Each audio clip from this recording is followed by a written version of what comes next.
Oh, what's happening, ladies and gentlemen? Welcome back to another video podcast with your friendly neighbourhood nutritionist on the road to some slim society.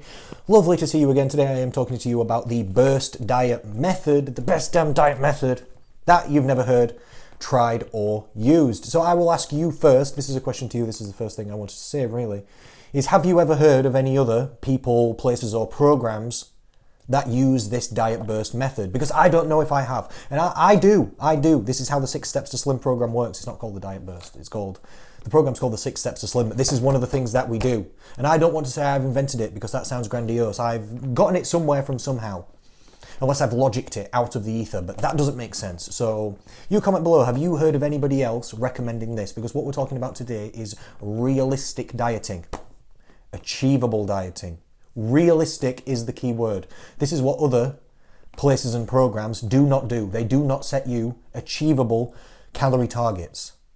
If you understand one thing, if me and you can agree on one thing, it's that dieting's difficult. Yes or no?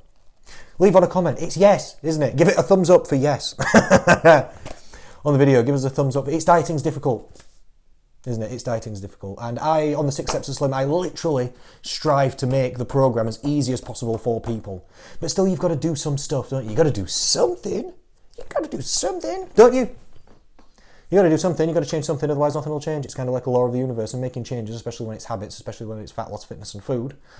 It's not the easiest thing, so I try and make it easy for people, as easy as possible, but I'm still not going to lie to you and tell you that it's easy, because it's not, is it? Dieting's difficult. So let's compare to other difficult things in your life. What about work? Something I'm sure you know and understand is difficult to succeed at, isn't it?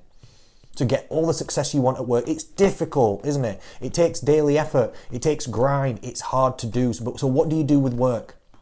You take breaks from the daily effort, don't you? Even though it takes a lot of effort, you take breaks, don't you, with work? Why? Because it's difficult. If you didn't take breaks and you worked every single day, you'd start to hate it. You'd get burnt out, wouldn't you? So you take weekends off, or at least one day a week off, and you take 4 to 6 weeks leave, don't you, for holidays? Why? For a break. You come back feeling refreshed, don't you? It reinvigorates and rejuvenates you for the next stage or round of work, doesn't it? What about exercise? Something else that's difficult to do. Do you exercise every day?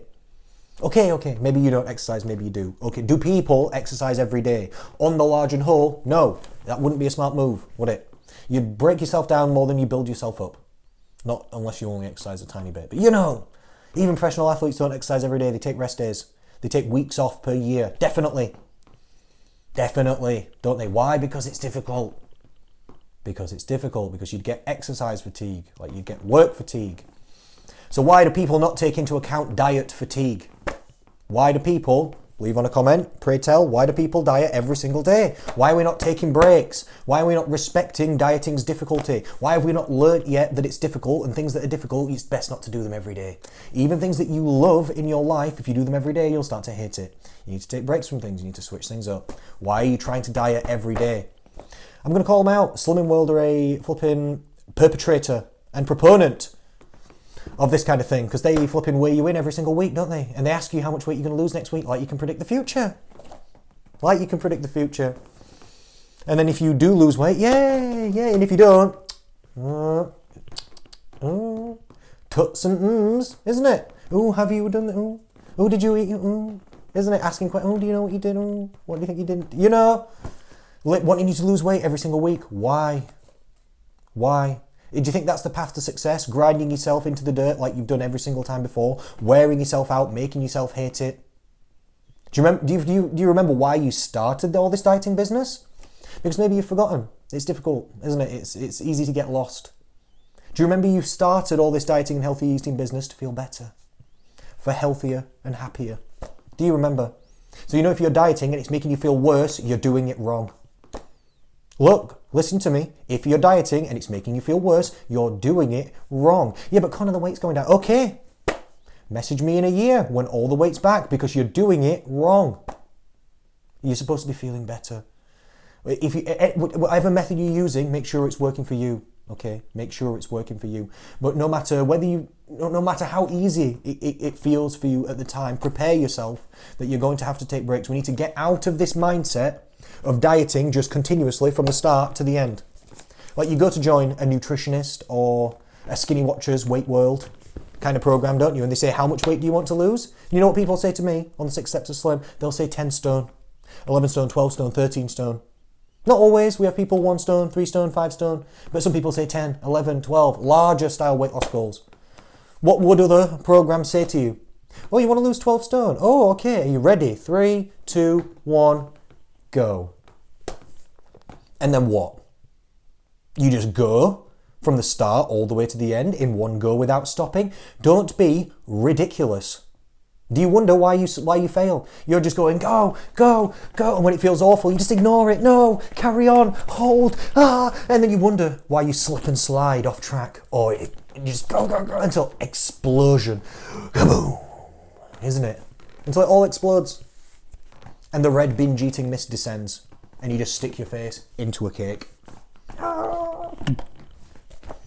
Don't you? You just wake up covered in crumbs and wrappers and biscuits.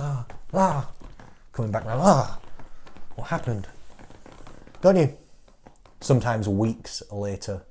Sometimes after you've gained all the weight back. We all know those people who've lost 5 stone in 5 months. I'm doing it.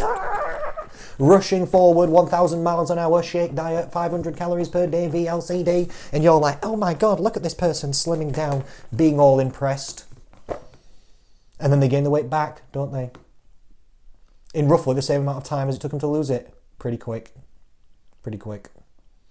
It's habits not learned, it's correct changes not made, it's diet fatigue built up, it's metabolic adaptation from too aggressive dieting. This is what it is, causes weight rebound, it causes yo-yo dieting, snaps back like an elastic band, doesn't it? How can you get around this? Diet burst method. Take breaks, people. Get out of this mindset of I need to lose weight from now, which is also an intimidating thing. It also puts people off from starting if they think they're gearing up for this massive thing that they've got to do. Okay, I'm going to start Monday. I've got 8 stone to lose. I'm going to have to... It's like you're gearing up for the adventure of a freaking lifetime. Like you're about to hike from here to flipping San Diego. You're about to walk for 18 months to be able to get there. Oh my God, it's going to be treacherous. Or we could just break it down into manageable chunks, you know. Imagine that. Imagine if it's just less intimidating, more achievable, more realistic. We'll just do a bit and then we'll worry about the next stage when we get to that bit. How about that?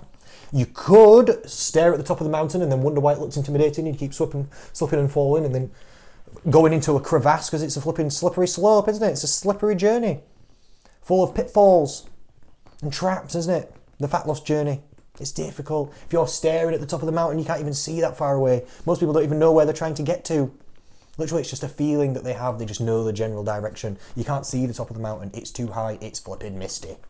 It's misty. But you're just staring at the top. Oh my God. Wondering why you're slipping around on the ice. That's not how you climb a mountain. Worry about the 10 feet in front for the love of the Lord. For the love of the Lord. Get a Sherpa. Get a guide. And then let's steady now. Flipping neck. And even, how do you climb Mount Everest? It's a perfect and exact example. And I've got flipping 1 minute 30 to go on this video to try and summarise. There's base camps, isn't there? You go up a bit and then you come down a bit and rest. Oh my God. Then they go up to the next stage and rest. Because it's hard to do. Do you understand?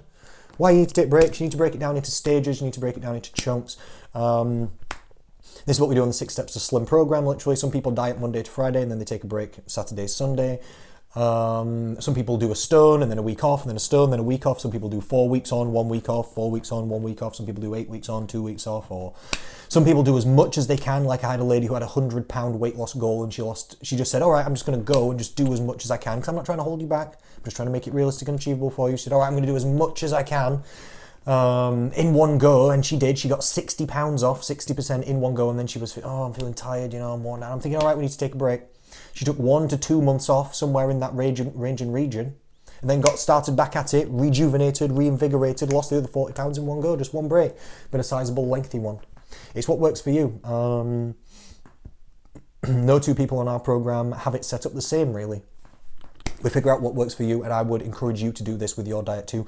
Don't let personal trainers and nutritionists and dieting programs force you into and bully and pressure you into dieting every single day and setting weekly weight loss targets all the time. That's not the way to long-term success, and it's not the way to health and happiness. It's not the way for habits to set in. It is the way to hunger and to restriction. And I've got to go. That's time up. I'm sorry. We need to keep it under 10 minutes. Conor Road, Slim Society. Thank you so much. I'll speak to you and I'll see you again soon.